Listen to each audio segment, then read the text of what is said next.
3 साल पहले गाजियाबाद के मोहन नगर पर मुरादनगर निवासी रविंद्र त्यागी के एनकाउंटर मामले की जांच करने आज सीबीआई की टीम मोहन नगर पहुंची। इस एनकाउंटर की जांच सीबीआई कर रही है। इसी सिलसिले में सीबीआई की टीम आज मोहन नगर चौराहे पर पहुंची और कुख्यात इनामी बदमाश रविंद्र त्यागी एनकाउंटर मामले की जांच पड़ताल की। इस एनकाउंटर की जांच के घेरे में गाजियाबाद की एसओजी टीम और इंस्पेक्टर अनिल कपरवान हैं। अनिल कपरवान को पिछले वर्ष ही आउट ऑफ टर्न प्रमोशन मिला है। आपको बता दें कि इस मामले में पूर्व कैबिनेट मंत्री भी संदेह के घेरे में हैं। रविंद्र त्यागी के एनकाउंटर मामले में उसकी पत्नी दीपा त्यागी ने आरोप लगाया है कि पूर्व मंत्री के इशारे पर ही रविंद्र को फर्जी मुठभेड़ में मार दिया गया। जनपद टिहरी के कीर्तिनगर ब्लॉक के बडियारगढ़ में बीते महीने 2 और 3 सितंबर को 2 जगह बादल फटने से 5 गांव की फसल और सड़कें पूरी तरह बर्बाद हो गई। आपदा को आए महीने भर से ज्यादा हो गया है, लेकिन प्रशासन अभी भी आपदा से क्षतिग्रस्त इलाकों को दुरुस्त नहीं कर सके हैं। आपको बता दें कि आपदा से ग्रामीणों की धान की खड़ी फसल चौपट हो गई थी, जिससे ग्रामीणों के आगे 2 वक्त रोटी का संकट खड़ा हो गया है। प्रशासन द्वारा आपदा कर राहत के नाम पर जो धनराशि दी गई वह नाकाफी है। वहीं जो सड़कें और कच्चे रास्ते क्षतिग्रस्त हो गए थे, उनकी हालत बद से बदतर है। ग्रामीणों को और स्कूली बच्चों को खतरे भरे रास्तों से चलना पड़ रहा है।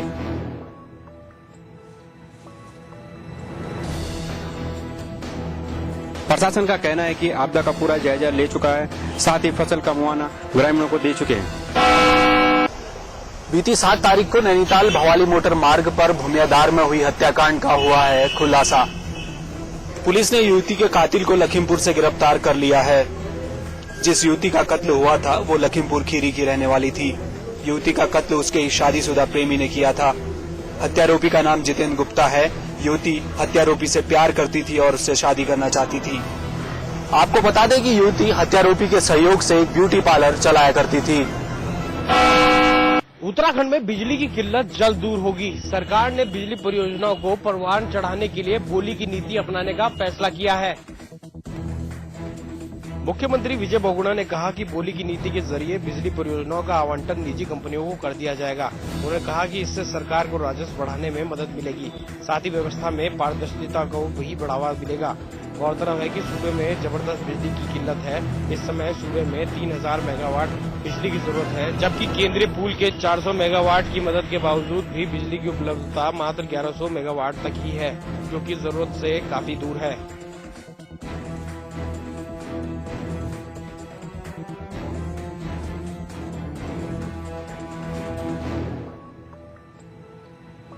वो कह रहे हैं इस पूरे पावर शॉर्टेज के जिम्मेदार हमारी सरकार है। हमारा टोटल प्रोडक्शन स्टेट का 700 मेगावाट। कंसीव करना पड़ता है कि हमारी डिमांड कितनी है और उसको रखते हुए हमको 6 महीने पहले पावर खरीदने के एग्रीमेंट्स करने पड़ते हैं। तो भारतीय जनता पार्टी ये चाहती है कि प्रदेश में कोई भी नीति जो भी बनाए, मुख्यमंत्री जी जो भी नीति बनाए, वो ट्रांसपेरेंसी होनी चाहिए। अगर वो नीलामी भी करते हैं तो नीलामी की ट्रांसपेरेंसी होनी चाहिए। टेंडरिंग के थ्रू करें या नेट के थ्रू करें, और उसका एक बार जो है कि जो भी फॉर्मेट वो बनाए उसको वो पब्लिक पे पहले प्लेस कर दें उसको।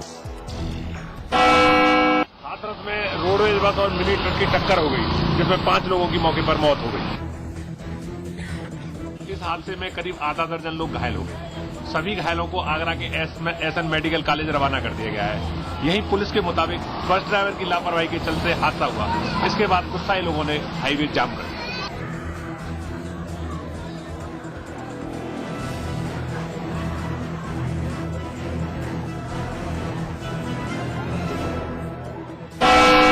हमीरपुर के लोग विकास से कोसों दूर दिख रहे हैं। शासन प्रशासन से थक हार कर लोग अब भगवान के दरबार पर पहुंचे। कैथी गांव में करीब 6000 लोगों की आबादी है। यहाँ लोग मूलभूत सुविधाओं से वंचित हैं। यहाँ के लोगों को अब भगवान का सहारा दिख रहा है। पूरा गांव एक मंदिर में हवन पूजन और कीर्तन कर रहा है और आस लगा रहा है कि अब भगवान ही उनकी फरियाद सुनेंगे। वहीं गांव के लोगों का मानना है कि जब तक गांव के विकास के लिए कोई ठोस कदम सरकार की ओर से नहीं उठाया जाएगा, ये पूजा पाठ जारी रहेगी।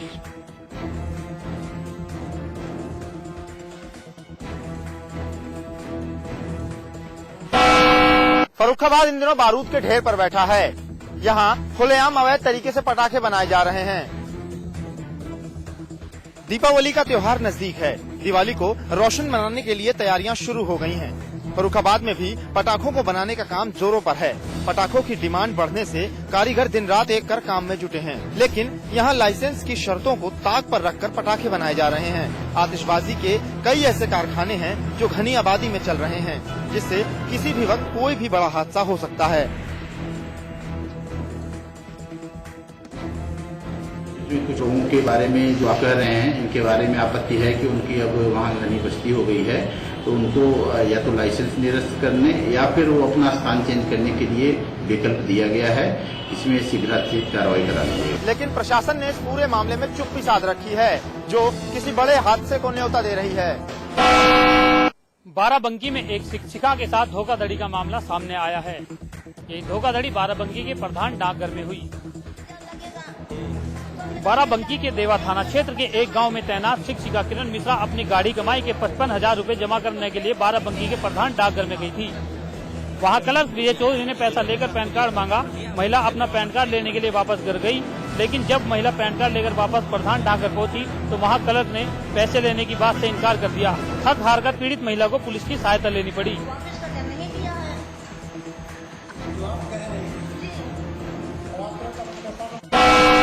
रावण की शोभा यात्रा पूरे गाजे बाजे के साथ निकाली गई। ये इलाहाबाद की परंपरा है। पूरी दुनिया में दशहरे पर भले ही जगह जगह रावण के पुतले जलाने की परंपरा हो, लेकिन संगम नगरी इलाहाबाद में दशहरा उत्सव की शुरुआत होते ही तीनों लोक के विजेता लंकापति रावण की पूजा अर्चन और भव्य शोभा यात्रा के साथ ही हाथी, घोड़ा, बैंड पार्टियों और आकर्षण लाइट के बीच महाराजा रावण की शोभा यात्रा जब उनके कुंबे से और मायावी सेना के साथ इलाहाबाद की सड़कों पर निकलती है तो उनके स्वागत में जनसैलाब उमड़ पड़ता है। इस साल शोभा यात्रा में शामिल 1.5 दर्जन से ज्यादा झांकियां लोगों के खास आकर्षण का केंद्र रही।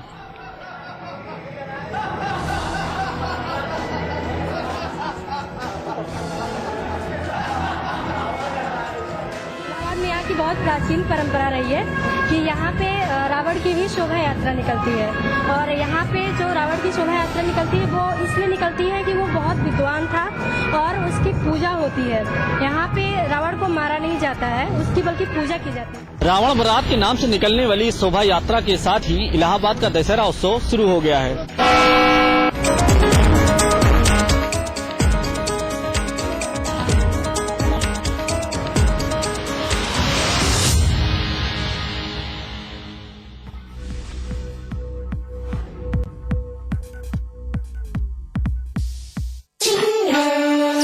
क्या इंटरेस्टिंगली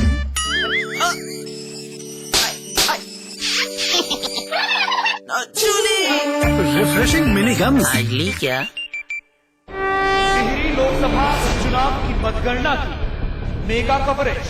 मैं अविकल थपलियाल दूंगा आपको टेरी उपचुनाव का हर हाल, चाहे हो पार्टी दफ्तर, भाजपा प्रदेश कार्यालय से मैं सुरेंद्र डसीला, सौरभ भाटिया कांग्रेस भवन से, या फिर काउंटिंग सेंटर, मतगणना स्थल से मैं राहुल सिंह शेखावत, पंकज पवार मतगणना हर जगह हर हलचल पर होगी हमारी नजर।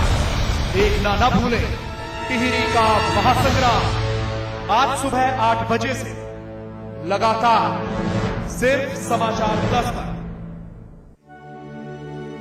स्वाद बड़ी चीज है, स्वाद से बढ़कर कुछ नहीं। तुलसी सादा पान मसाला। It's Meeta. It's magic. Meeta magic from Pass Pass. It's Meeta. It's magic. जिंदगी में समझौते हमें कबूल नहीं, ये सीखा है हमने रजनीगंधा बनाने वालों से, जो क्वालिटी से कभी भी कोई भी समझौता नहीं करते।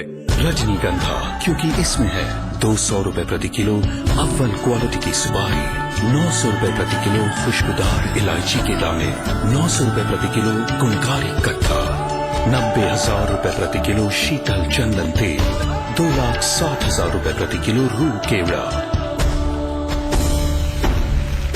इसमें टेस्ट है, तंबाकू नहीं। तो आइए आप भी आजमाइए रजनीगंधा।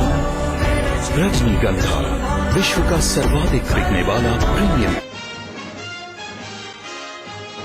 बढ़ सकती हैं बाबा रामदेव की मुश्किलें, उत्तराखंड सरकार की सिफारिश मंजूर। गुरु शंकर देव की गुमशुदगी मामले की होगी सीबीआई जांच। रामदेव पर गुरु शंकर देव को गायब करने का आरोप।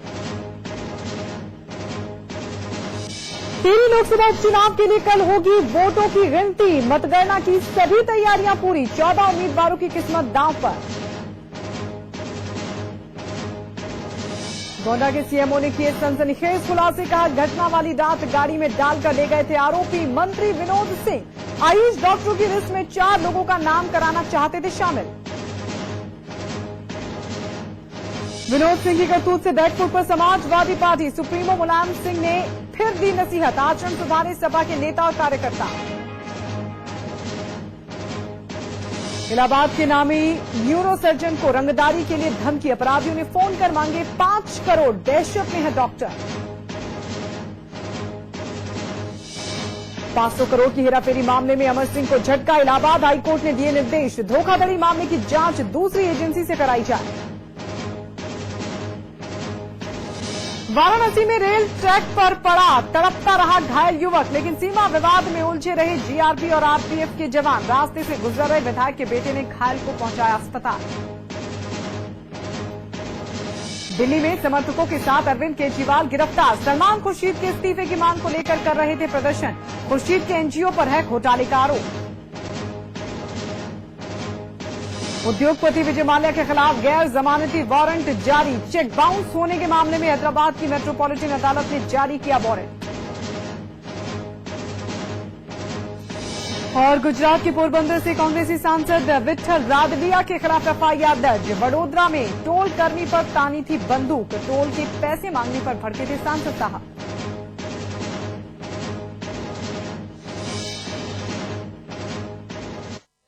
Let me complete big boss. किसने छेड़ी ये लड़ाई? भयंकर भयंकर प्राणियों का है ये मिक्स, डरने का नहीं देखने का। बिग बॉस सीजन 6 अलग छे अलग बिग बॉस। हेलो फ्रेंड्स, मैं हूं देवकी। जैसा कि बिग बॉस की शुरुआत हो चुकी है तो यहां हर बार की तरह इस बार भी होने वाला है जबरदस्त धमाल। ऐसे में बिग बॉस के पहले ही हफ्ते में हो गया है काफी बदलाव। चलिए आपको भी दिखाते हैं। Please let me complete big boss. किसने छेड़ी ये लड़ाई? भयंकर भयंकर प्राणियों का है ये मिक्स, डरने का नहीं देखने का।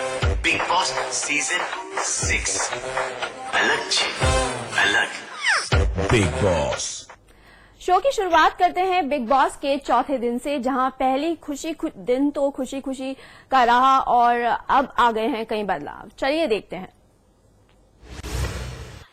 इसमें कन्फेशन क्या बात कि एक्चुअली मैं भी थोड़ा चढ़ गया। कैश कर भाई कुछ बोलो, नहीं से समथिंग नहीं। उसने बोला कि बाहर आने दो, इसके बाद मैं बात करूंगा सबसे और आज ही करूंगा। मैंने कहा भाई अभी करो क्योंकि सामान तो आ जाएगा। क्योंकि वो पपीता इतना हुआ है। उसकी मम्मी का मैसेज आया कि बेटा my thing not you Rajesh, मैंने नहीं भगाया। अरे मस्ती, हेलो एक सेकेंड बाबू, मैं मस्ती के पॉइंट से बोल रहा हूँ, ऐसे तेरे को नहीं बोल रहा। ओ राजेश ने ऐसे सिंग ऑल हैविंग फन, बाहर बैठ के तू आई नहीं थी। एक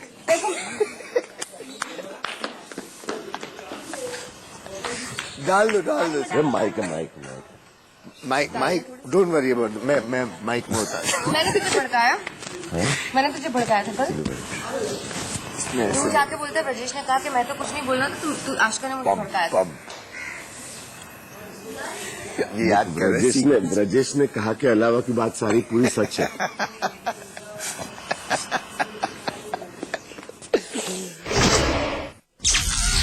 सुबह 8:30 बजे।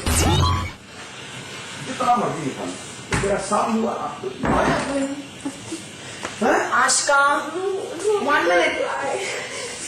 आशका what happened? Come here. You don't lie. आशका क्या हो गई? अरे तो बहुत ही गलत बात हुई।